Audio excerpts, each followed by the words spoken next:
Hello, listener, and welcome to a special holiday novella edition of Bite-Sized Tales, the audio flash fiction podcast. This holiday novella focuses on Halloween, with 3 separate spooky tales from our authors.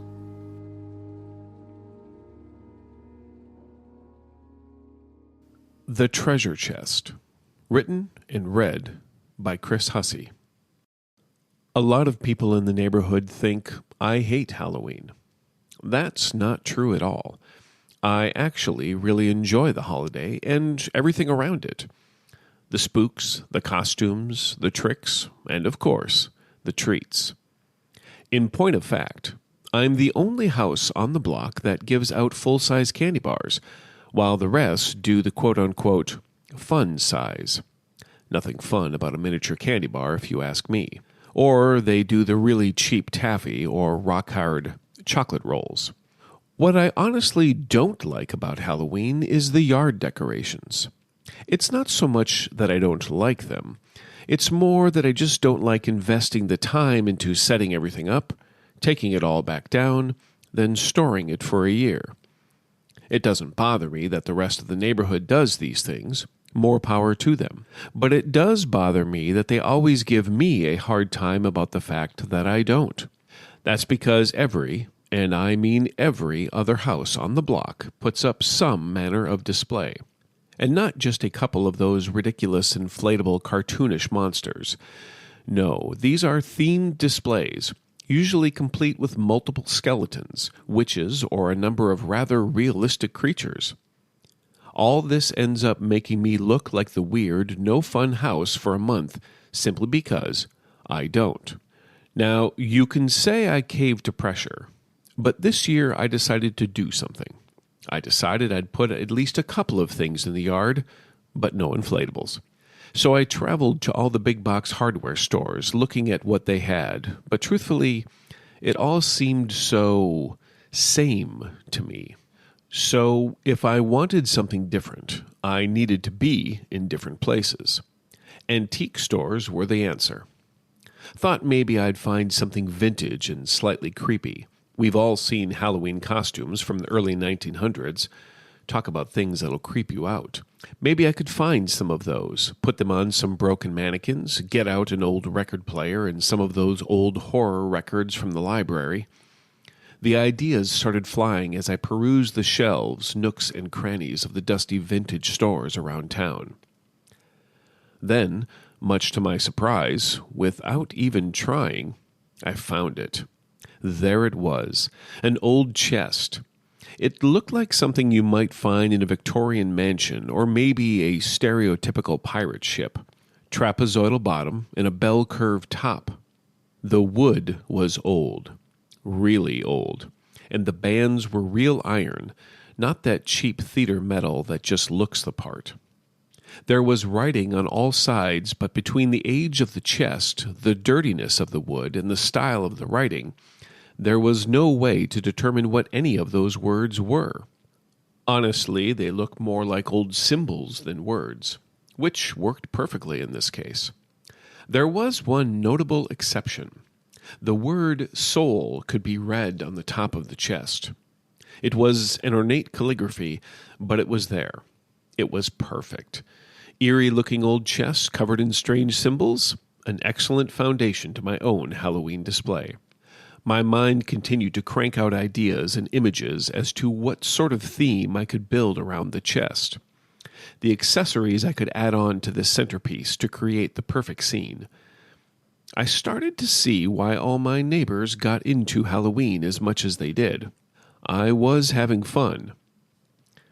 Then a thought slithered to the forefront, around and ahead of everything else in my mind. It was just simply to have the chest, and the chest alone, with a single light from behind and one nestled inside, with the top closed. I tried to think of another idea, but each time it became muddled and I found myself going back to that single thought, that single display. Chest only, 2 lights.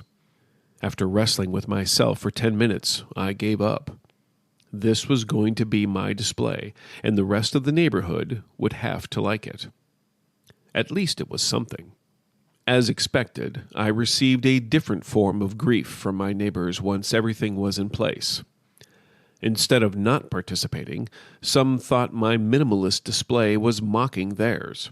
In particular, Janet from 3 houses down and Robert, who lived at the end of the block. Both had very large displays. I laughed off their concerns with an odd confidence I didn't realize I possessed. I placed a soft white backlight behind the chest and lined the inside with red LEDs for that extra creepy blood glow. The first few nights, I dreamt about the chest and my neighbors. In my dream, I was carefully packing each of them inside the chest, folding their bodies neatly inside. And rather than fight me, all of them seemed to accept their fate, as I stacked their bodies one on top of each other, even Janet and Robert. I woke up chuckling about all of this, with my laughter returning each time I saw them walking their dogs or sitting on their porch enjoying a morning cigarette or coffee. When Halloween arrived, I put the candy inside the chest and a "Your treasure awaits inside, open if you dare" sign leaning against the front. I then sat hidden in the shadows on my porch, ready and waiting to enjoy the night. It didn't take long for the first family to arrive. It was Janet and her husband, along with their 2 darling children. After some encouragement from their mother, the kids cautiously approached the chest. As the pair reached to lift the lid, they both stopped.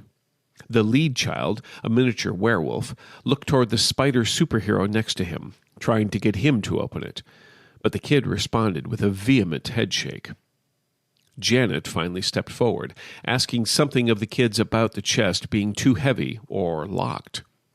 They responded by stepping back as Janet knelt down in front of the box, pausing only a moment to look at the word on the top. Then she lifted it with ease. My mind suddenly flashed back to my dreams, and I saw me once again folding Janet and placing her in the box. The horror and panic on her face was unnerving as she screamed while I folded her legs unnaturally behind her, tucking her arms underneath, as if they were made of cloth. She wailed in absolute agony as I made her body resemble a department store button-down resting on a shelf. Tears streamed from her face as I placed the perfectly folded woman into the chest and closed it without emotion or care. I was so lost in the vivid imagery that I almost didn't hear Janet gasp in the real world as she stepped back in surprise. Hand to her chest, she caught and calmed herself. Quickly she reached into the chest, secured 2 candy bars, and gave a stern look toward the porch, trying to find me.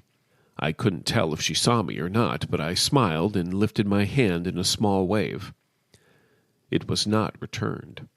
It was only a few minutes later, and it happened again, an almost identical repeat of the previous. But this time it was Robert's family, and his daughters were just as unwilling to open the chest. So, just like Janet, Robert went to the rescue, and as the lid lifted, the result was the same. Again my mind flashed to my dreams, but it was Robert this time, being neatly bent, altered, and shaped into a fine, horrified square, desperately trying to scream for help, but no sound escaping his lips. In the real world, he grunted, made an unsettling candy grab, and a quick departure. Over and over this continued during the evening, without fail. Each group of children, even teens, refusing to open the chest. All more than happy to leave the task to their parents. And as they did so, my mind carefully folded them and placed them into the chest as they opened it. At the end of the evening, as the candy ran low, it was my turn to feel unsettled. The mild amusement I felt at the beginning of the evening with each vision now left me feeling cold and shook by the time it was over. Taking care to shut off the yard light, I retreated to my couch in hopes of distracting myself with television. My eyes were heavy as I plopped down hard, taking a deep breath, trying to blink away the stress while I reached for the remote. Clutching it, my thumb hit the power button and the screen jumped to life with static. Black and white electronic insects darting back and forth across the screen, which I realized should have just been blue. Just one more spooky element to add to a very unusual Halloween. I switched channels and the image cleared up, revealing the kitchen of a modern home. Kids sat around an island in the kitchen, sorting and trading candy, while the camera moved around with what seemed like no purpose. It finally landed on the refrigerator, and I realized whatever show I was watching was from a first-person perspective. The main character shut the door, and I saw a familiar face in the muted reflection. It was Janet. I could tell, even though the stainless steel altered her face. Then the recognition of her kitchen hit me. She started talking to her children, and I heard her voice not only in my ears, but in my head as well. She started chastising them for being unfair and trying to steal candy from each other. In a panic, I switched the channel, feeling like I was somehow invading her life. The remote clicked to the next, and it was another first-person show. This time, a man in the bathroom staring at his reflection and giving himself a pep talk, encouraging himself to take the next steps, even though he knew about his wife's affair. It was Robert. Just like the previous channel, I heard his words from the speakers of my television and in my mind, but they blended with Janet's channel, a discordant duet. I switched again, the pair of voices following me to the next channel, and the next parent who took a treasure from my chest. Their words blended with Robert and Janet's. Another switch, another perspective, another voice. The volume of the chaotic chorus built in my head with each switch. I tried to shut the set off, but it refused, instead showing me another channel and another resident of our neighborhood and another voice to my mind. The voices and the images took on a life of their own. Words, spoken and shouted, singing or moaning, all playing out in my head as I leapt from the couch and out of the room. As the crescendo increased, I thought I heard myself screaming, shouting desperately for the voices to stop, but knowing they wouldn't. I could hear them, but they were oblivious to me. Finding my hammer, I made my way outside, their exclamations and mutterings threatening to force me to the ground. They nearly succeeded, and I felt myself crawling to the chest. I faced this ancient thing, its worn wood, iron bands, and eerie lighting staring back at me. I raised the hammer to smash it, but felt held in place. Through the cacophony of the entire neighborhood in my head, I heard a slight whisper, a soft sound compelling me not to break the chest, but merely to open it. The hushed sound promised escape, relief, and an end to the suffering that was overpowering me. Dropping the hammer, I moved my hand to the latch, flipped it up, and lifted the top of the chest. At the same time, I heard the voices of my neighbors begin a strange, unintentional chant of no. The word repeated over and over as the top of the chest creaked open. It grew louder as I lifted it all the way. The red lights I placed inside bathed over my face, and I spied one final piece of candy at the bottom. The whisper urged me forward, while the no's continued to shout in desperation. Unable to resist, I grabbed the full-size bar, and then felt myself begin to fold into the chest, my own screams joining those of my neighborhood.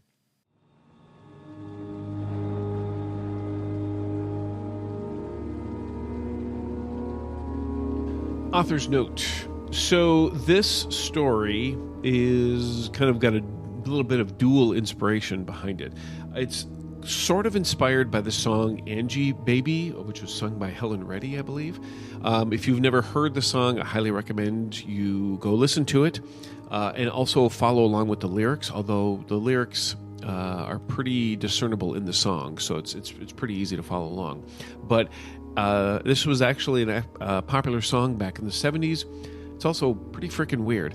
But Anyway, that's part of the inspiration. The other part of the inspiration, it comes from my own neighborhood, or at least my neighbors across the street, who have most every year a rather impressive Halloween display, including this year as well. And I don't. It's there was a little bit of real lifeness in this. Anyway, hope you enjoyed it and hope that you had a great Halloween.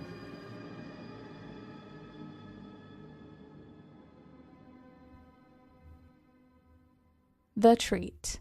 Written and read by Dot Moore. Halloween, the one night a year where preteens and children alike can wander the streets of their neighborhood, approaching complete strangers for treats and performing the tricks themselves. There's a lot of trust that comes with a good night of trick-or-treating. Sure, local news stations come up with horrific examples of how Halloween candy can be used to hide razor blades and drugs, but come on. Has that ever actually happened? Costumed kids meandered towards the edges of their driveways, their laughter mingled with the crunch of leaves underfoot. As the sun dipped below the horizon, the glow of dusk crept through the gaps between houses, casting long shadows, darkening Monroe Street. Squeals of delight matched the pitch of random screams, the exhilaration of this night divided between the excitement of treats and the fear of tricks to follow. "Look what I got!" shouted Mia. She wore a long, black silk dress with flowing sleeves and a jagged hemline. Her face and hands were painted a deep olive green color. Halloween was the only time her mother ever allowed her to wear makeup. She smiled as she dug around in the slightly filled bag of candy she gathered thus far and pulled out a bin of honey piece. The wax wrapper crinkled between her fingertips as she untwisted it and popped the treat into her mouth. Looking for her friends, she noticed them just up the street at Mrs. Cap's house. Now she had great candy, king size most years. Mia tossed the wasted candy wrapper into her bag and slung it over her shoulder, taking care to lift her dress some before jogging over to meet her friends. "Did you get the good stuff?" she called out, breathless with excitement. Her friends clustered on the porch, their faces illuminated by the flickering light of carved pumpkin. Mrs. Cap stood at the door, a beaming smile on her face as she held out a bowl filled with glittering, oddly shaped candies that sparkled like gemstones. "These are my special treats this year," she exclaimed, her voice rich and warm. "What are they?" Jake asked. His pirate costume was perfect in almost every way, from the braids his mom wove in his hair to the fake beard twisted on his chin. Mia blushed, thinking about how much older it made him look, which, of course, exaggerated her crush on him. "Huh. I didn't really have a name for them. I came up with them by accident while I was making caramel apples," Mrs. Cap replied, her eyes glinting mischievously. "I was trying out a new recipe, and something must have gone awry when I was boiling the sugar." Her lips twisted in doubt. "You don't think they look good?" "I'll probably just throw them out." Jake jumped forward, keeping Mrs. Cap from turning away back into her house. No, we want to try them. Right, guys?" Jake looked around to their small, ghoulish group and paused when he met Mia's eyesight. "Mia, they look good to you, don't they?" She hesitated. There was something off about how Mrs. Cap looked. Something about how her eyes darted back and forth from the candy to Jake's mouth. She sighed. "Yeah, Jake, I'll try one with you. Come on, it's just sugar." "Oh, it's more than sugar, my dear," Mrs. Cap winked. The others began to reach for the candies, their eyes wide with curiosity. Mia felt the thrill of adventure clash with an uneasy gut feeling. She watched as her friends popped the shimmering candies into their mouths. At first, they tasted like pure bliss, sweet and rich, with hints of caramel that danced on their tongue. Laughter filled the air as Mia watched her friends' eyes widen with delight. They chewed, savoring the moment, while Mrs. Cap leaned back against her doorframe, a strange satisfaction lingering in her smile. But as the minutes passed, something shifted. Jake froze, his eyes glazed over. "Mia," he whispered, a tremor in his voice. "I don't feel good." Before Mia could respond, Jake's hand shot to his throat, his face contorting in fear. The other kids gasped, dropping their candies. One by one, they started to gag, clutching their stomachs as if they were being twisted from the inside. "Mia, run!" Jake managed to choke out, collapsing to his knees. Panic surged through her, and she instinctively backed away, her heart pounding in her chest. She turned to flee, but caught a glimpse of Mrs. Cap, The old woman's expression morphed, her smile widening grotesquely, revealing a row of rotten teeth and blackened gums. "Such a shame," Miss Cap cooed, her voice suddenly cold and hollow. "I really thought you'd appreciate my special recipe." Mia stumbled back, her instincts screaming at her to escape. As she ran, she could hear the muffled cries of her friends, their laughter now replaced by the same ignored screams heard throughout the neighborhood earlier this evening. She glanced back only to see them writhing on the ground, their bodies contorting in ways that seemed unnatural, as if something within them was fighting to break free. "Just a little taste," Miss Cap called after her, her laughter echoing through the chilling air. "It's all about trust, dear." Mia dashed down Monroe Street, her mind racing with thoughts of how she could warn others. She reached the end of the block and turned onto the next street, desperately searching for a familiar face. Anyone who could help. But the streets were empty now. Shadows dripped over the sidewalks like an encroaching fog. She felt the chill crawl up her spine, realizing that the wailing sounds of Halloween faded into an eerie silence. As she sprinted, she spotted a group of kids ahead, dressed as monsters and witches, joyfully prancing towards her. Relief washed over her, but as she got closer, she noticed something strange. Their eyes, once filled with excitement, were now blank and empty. They didn't even seem to notice her as they marched in perfect unison, hands reaching towards the sky as if in a trance. Mia's heart raced with dread. She tried to call out to them, but her voice was swallowed by the thickening night. Then she heard it, a soft rustling behind her. Turning quickly, she found Mrs. Cap right at her heels, an unsettling smile plastered across her face. "Oh, sweet Mia, don't you want to join them?" Mrs. Cap whispered, her voice smooth and chilling. "I just want to share the magic of my special treats." Mia backed away, her pulse pounding through her skull. "No, let them go," she cried, but her pleas fell on deaf ears. "Just a taste," Mrs. Cap murmured again. With a sudden rush of adrenaline, Mia bolted, weaving through the darkness, but she felt an unrelenting pull, as if the shadows themselves were trying to claim her. The sound of footsteps echoed behind her, growing closer. "No!" she screamed, fear twisting her insides. But just as she turned another corner, the world around her shifted. The houses loomed larger, their windows reflecting 1,000 glittering candies. She blinked, and suddenly she was back at Mrs. Cap's house, the glow of the jack-o'-lantern smile illuminating the porch like a beacon. Mia gasped as she watched her friends return, their faces pale and vacant, each clutching a sparkling candy in their hands. They moved with an eerie synchronization, standing at the edge of the porch, a twisted reflection of their former selves. "Join us, Mia," they whispered in unison, their voices hauntingly sweet. "It's your turn now." Mia's heart dropped as Mrs. Cap stepped beside them, her grin impossibly wide. "I knew you'd come back," she purred. "You'll fit right in with the others. Trust me, dear. You'll love it." The shadows closed in, and as Mia took a step back, the cold breeze snuffed out the last remaining candlelight. The final thing Mia heard was the gargled sound of her own scream, softly disappearing into the darkness.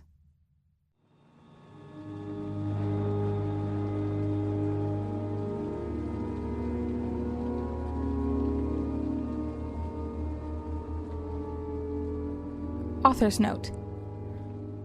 After having written kind of a creepy story for book 3, I wasn't necessarily sure exactly which route I wanted to go for this one, so I did use a prompt generator for various Halloween-themed stories, and one that spoke to me was for cursed candy.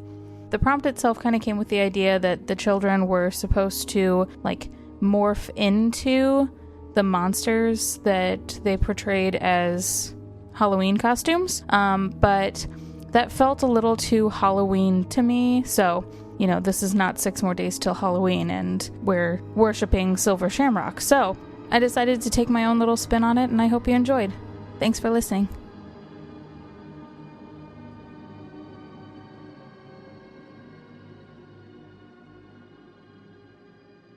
Journal. Written and read by Wayne Cole. April 1st, 2053.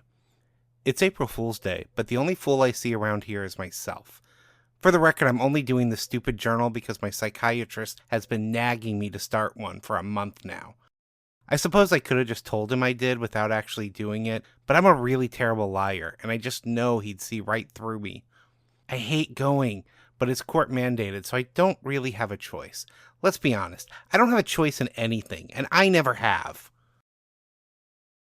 April 7th, 2053. Today was another day in court. There are so many things that have to be sorted out. The world just wasn't ready for me.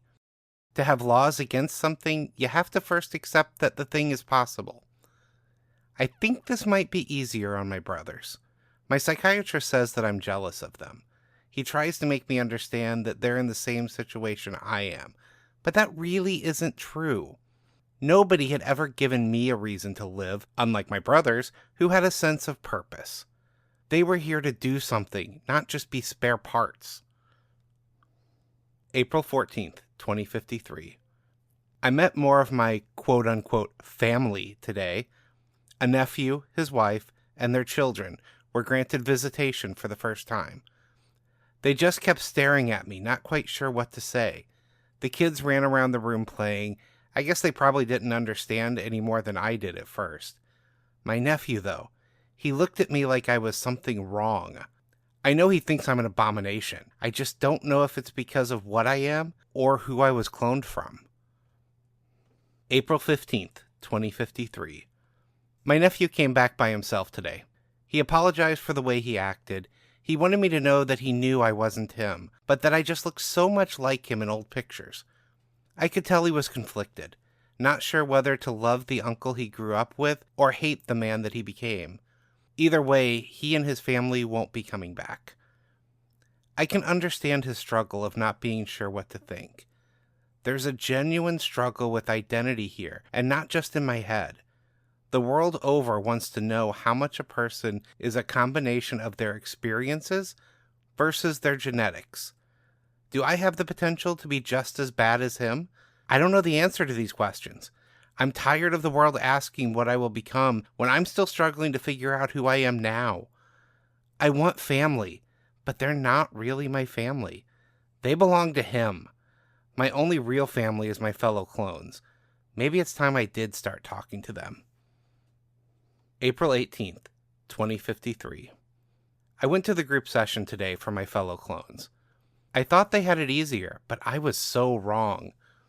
I was made to be a backup, provide spare organs for my creator in case he ever needed them. Most of them were made to be guards and soldiers. They were programmed with memories of training that they never actually received. While I see my face in them, we are not actually the same after all. I was a blank slate, but they were mass-produced copies with all the same memories. They were genetically modified to be bigger, stronger, and faster. I might share a face with them, but they all share a body and mind with each other. Most of them may have already been awake and functioning when the island was raided, but they had even less choice than I did.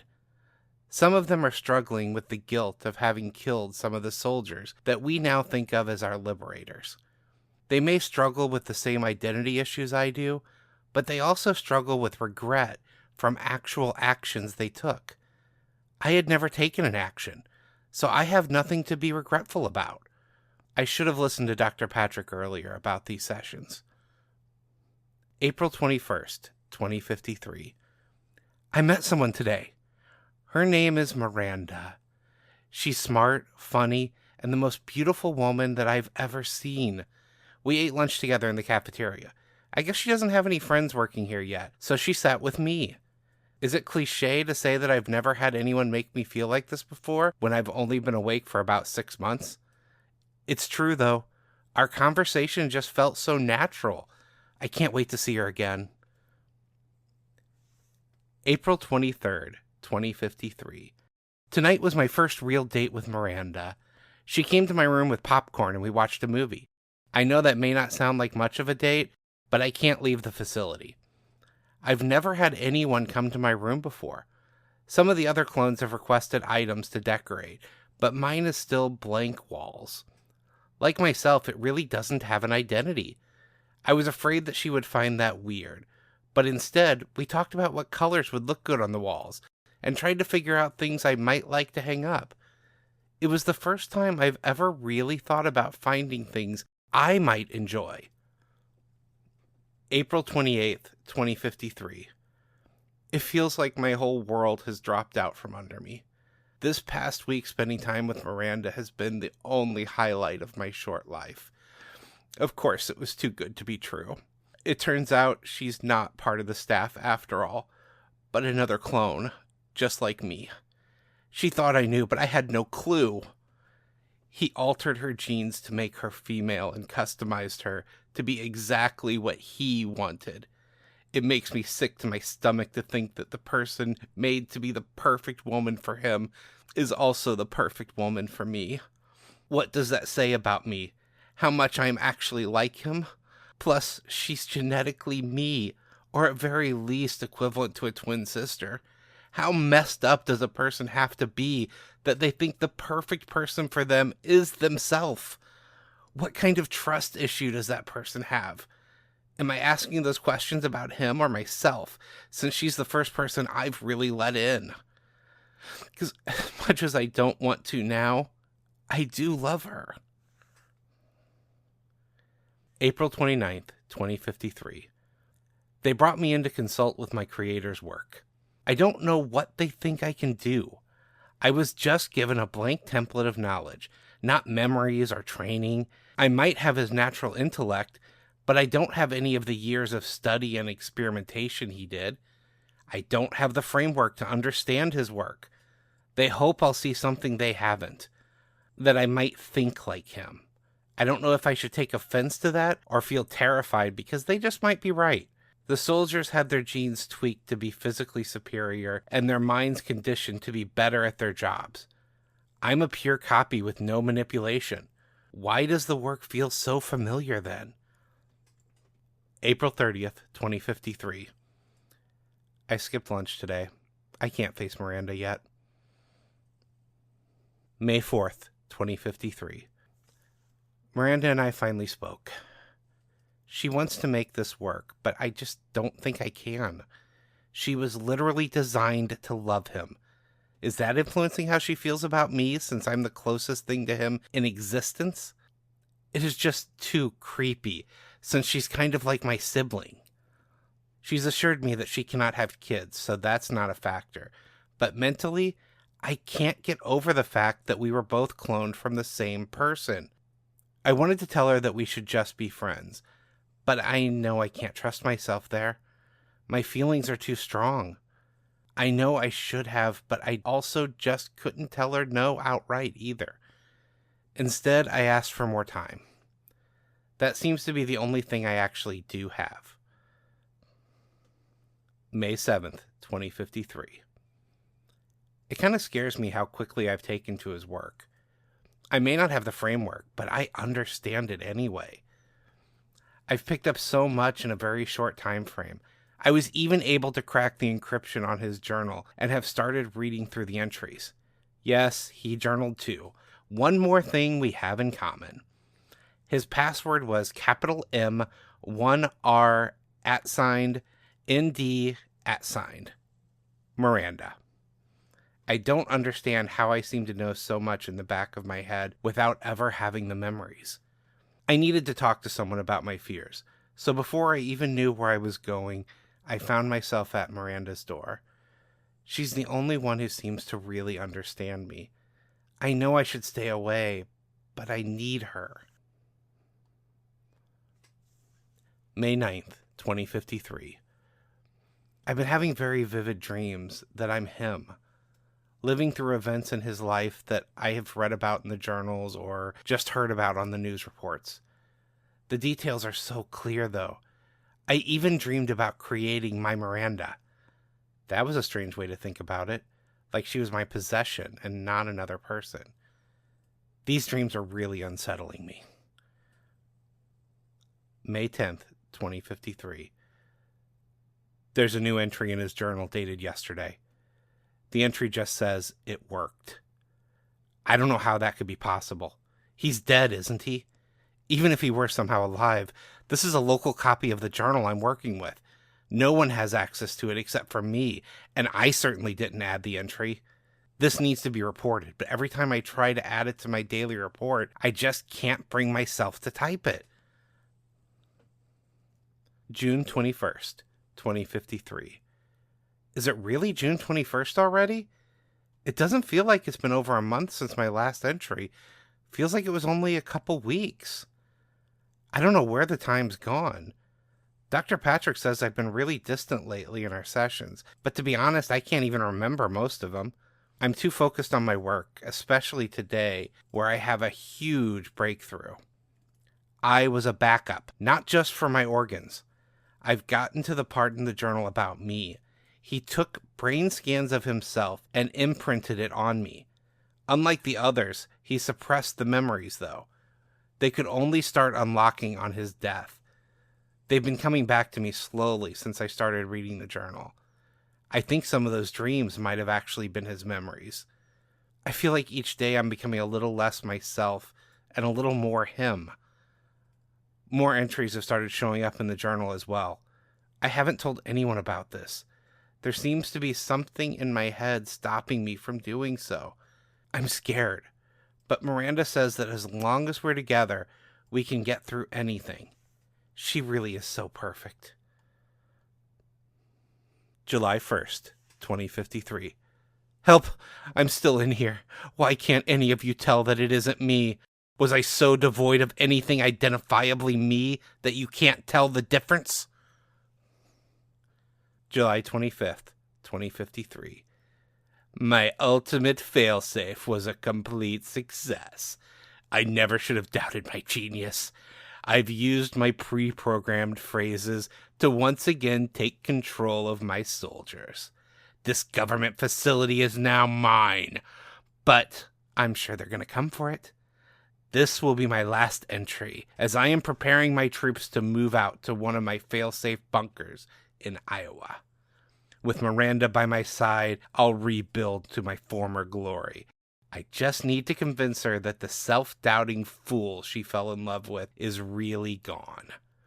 Then she'll have to accept me like she was made for.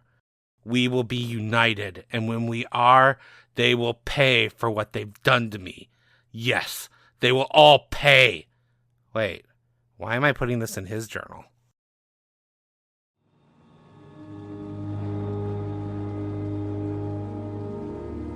And now a word from our author. This story is one of many that I started working with the idea of what could flash fiction be. Something other than prose to tell a story, and figure out how much of a story I could tell. In this case, obviously, it was journal entries. The horror aspect of this story is the idea of losing your own mind. And for me, I can't think of something more terrifying than that.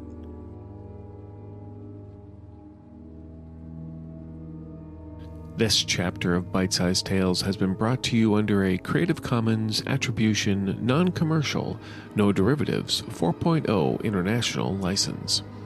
Intro and outro music is Halloween at My House by Coag Music and can be found on their YouTube page at co.agmusic. If you've enjoyed what you've heard today, we greatly appreciate reviews and recommendations to your friends. Word of mouth really makes a difference. For more information about our authors, please visit bitesizedtales.com. We look forward to reading to you next time.